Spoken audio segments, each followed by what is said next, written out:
अस्सलाम वालेकुम। उम्मीद है आप लोग ठीक हैं, खैरियत से हैं। अल्लाह पाक आप लोगों को अपने हिफ्ज़ व अमान में रखे। दुआएं हमेशा आपके साथ हैं। आप खुश रहें, सलामत रहें। अल्लाह पाक आप लोगों को अपने हिफ्ज़ व अमान में रखे और आपके वालदैन का साया आप लोगों पर कायम रखे। इटली का एक छोटा सा टूर था। हमारे बड़े प्यारे दोस्त राजा कबीर साहब, आप सब उनको जानते हैं। उनके बेटे की शादी थी और बेटे जो होते हैं वो आँखों का नूर होते हैं।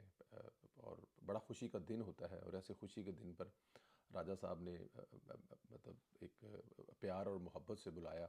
मेरी खुशकिस्मती भी थी कि राजा साहब इतना प्यार करते हैं, मोहब्बत करते हैं। बल्कि मैं तो अपने तमाम चाहने वालों को एक ही नज़र से देखता हूँ कि सब इतना प्यार करते हैं, तो जहाँ मेरे लिए मुमकिन हो मैं वहाँ पर जाने की कोशिश भी करता हूँ। तो राजा साहब ने बड़ी इज़्ज़त दी, बड़ा एहतराम किया। अरशद परवेज़ साहब भी वहाँ पे मिले, रोहेल साहब भी मिले वहाँ पर। ख्वाजा आसफ़ साहब से वहाँ पर ज़ाहिर है वो तो स्पेशल इस शादी के लिए तशरीफ़ लाए थे। चौधरी खालिद महमूद गोंदल साहब थे, इटली के सदर जो हैं। बहुत सारे दूसरे लोगों से भी मुलाकात हुई और इंशाअल्लाह ताला अगले किसी वीलॉग में बताऊंगा। एक एक पाकिस्तानियों की बड़ी तादाद है वहाँ पे ब्रेशिया में। एक ऐसे ग्रुप के बारे में बताऊंगा जो बहुत बड़ा काम कर रहे हैं वहाँ पे, मस्जिद के हवाले से, मदरसे के हवाले से। लेकिन अभी फ़िलहाल चलेंगे अपने वीलॉग की तरफ। पीटीआई की जो चीखें ना वो अभी तक कम नहीं हुई, क्योंकि जो अमरीकी वफ़द आया हुआ है। देखें, मैं एक बात तो आप देखें कि पूरी दुनिया में इस वक्त अमेरिका का डर, खौफ और ख़तरा है, छाया हुआ है कि अमेरिका जो है इस वक्त, जो ट्रंप है, बहुत सारे मुल्कों के लिए इस वक्त उसका जो एक जिसे कहते हैं ना कि बड़ा एक एक कुछ पता नहीं लग रहा कि वो किसी मुल्क के बारे में क्या सुबह उठे और हुक्म सादर कर दे ये टैरिफ के बाद। लेकिन पाकिस्तान के साथ अमेरिका के तल्कात में बेहतरी आना, और वो भी इस वक्त ख़िते में कोई ऐसी सिचुएशन नहीं है कि जहाँ पर कोई अमेरिका फिर एक दफ़ा पाकिस्तान को इस्तेमाल करने वाला है, या पाकिस्तान की बहुत सख्त ज़रूरत है उसको। लेकिन पाकिस्तान के साथ अमेरिका के तल्कात जो हैं हर गुजरते दिन के साथ बहुत बेहतर होते जा रहे हैं। अमेरिका से वफ़द आना और वफ़द का वैसे आपस की बात बताऊँ मैं आपको, ये भी मैं ज़रा ये क्लियर करूँ कि पाकिस्तान तहरीक इंसाफ के लोगों को जो है वो भी दावत दी गई थी अमेरिका की एम्बेसी में, उस फंक्शन में, कि भी आप भी तशरीफ़ लाएँ। सबको मेलें भी सेंड की जाती हैं, चाहे वो बैरिस्टर गोहर साहब हों और उसके अलावा सलमान कौर राजा साहब हों या दूसरे लोग हों। लेकिन शायद ये कोई और जहन बनाकर बैठे हुए थे। ये जहन बनाकर बैठे हुए थे, ये वही वफ़द है इस वक्त जो अमेरिका से आ रहा है, जिसने आते ही जहाज़ का दरवाज़ा खुलते ही कहना है बिठाओ गड्डियाँ ते लै जाओ अडयाला, असी इमरान खान साहब नाल लैके जाना है। ऐसा जब ये सोच कर बैठे हुए थे तो फिर वही होना था जो हुआ। इनको भी रूटीन जिस तरह वो एक फंक्शन था जिसमें उनको इनको बुलाया गया था, ये जाते वहाँ पर जाकर अपना मौक़िफ़ पेश करते।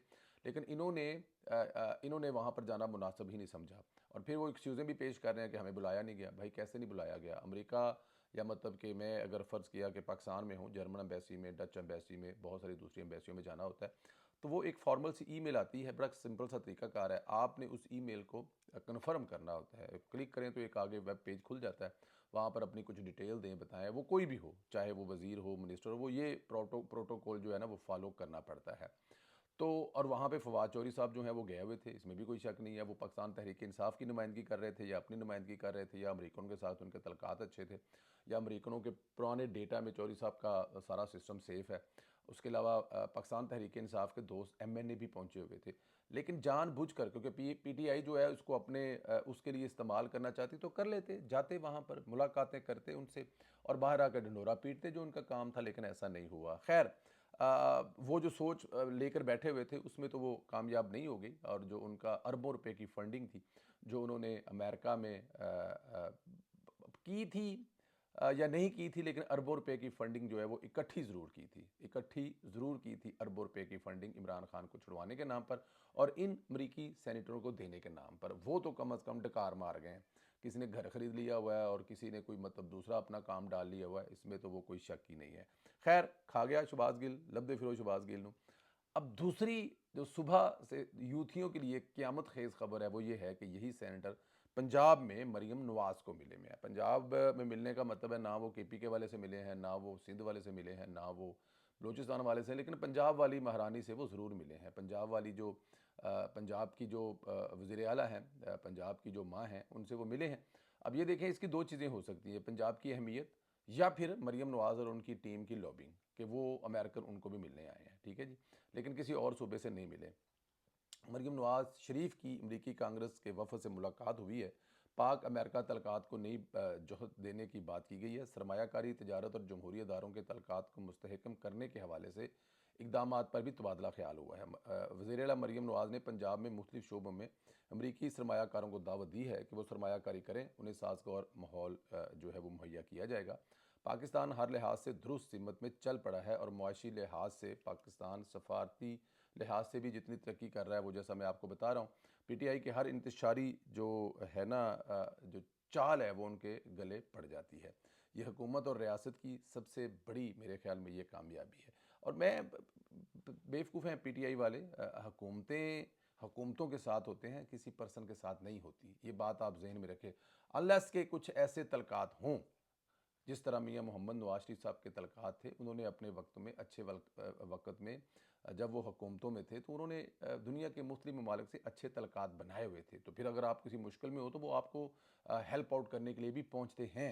लेकिन क्योंकि इमरान खान ने सारे तो गालां कढ़ियां हुई ने, हुण इमरान खान वाला कौन आवे, वो एक पासे रंगबाजी पैरों नंगे जाने वाली, तो दूसरे पासे उन्होंने गालां कढ़ते रहना जहाज़ां 'च बह के, तो फिर कौन आएगा इमरान खान की हेल्प आउट करने के लिए। खैर, इधर ओवरसीज़ ने भी यूथियों के घरों में सफ़े मातम बिछा दिया है। कैसे बिछा दिया है?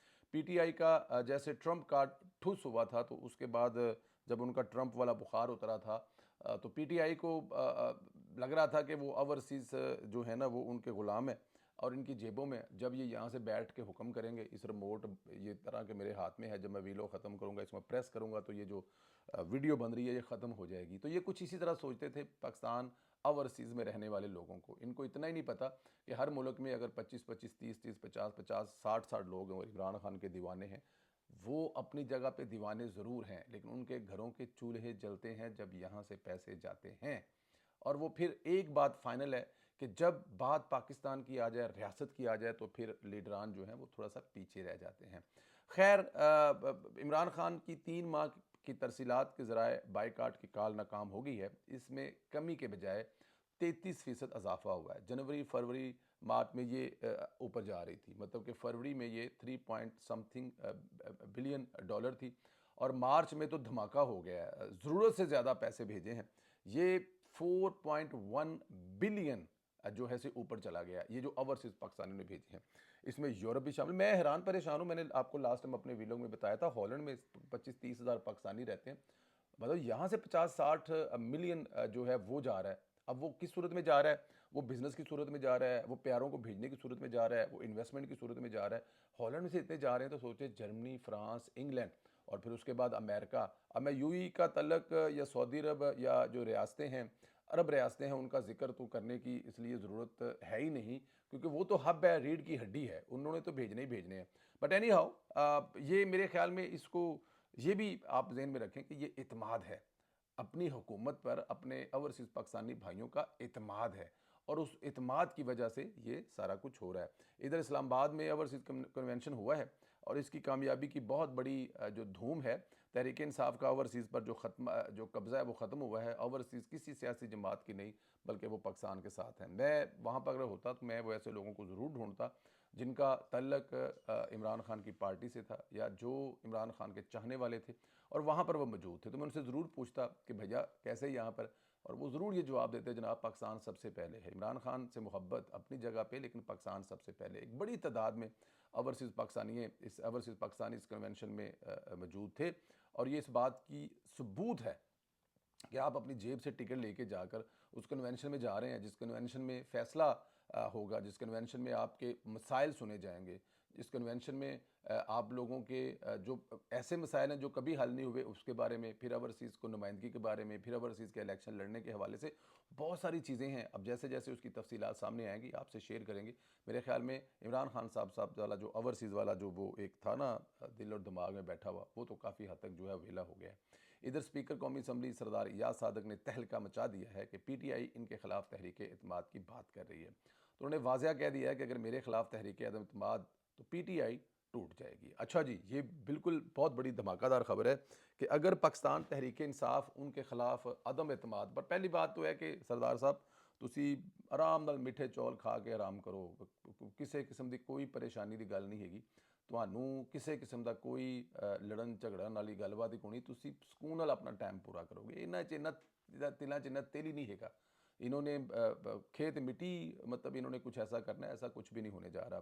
खैर ये बहुत बड़ी बात है, जैसे कि मैं आपको बता रहा हूँ, यार सादक साहब कह रहे हैं कि जब तहरीक एतमाद आ जाएगी, इसको नाकाम बनाने के लिए PTI के अंदर फॉरवर्ड ग्रुप बनेगा और वो सरदार याद सादक साहब के हक में वोट देगा।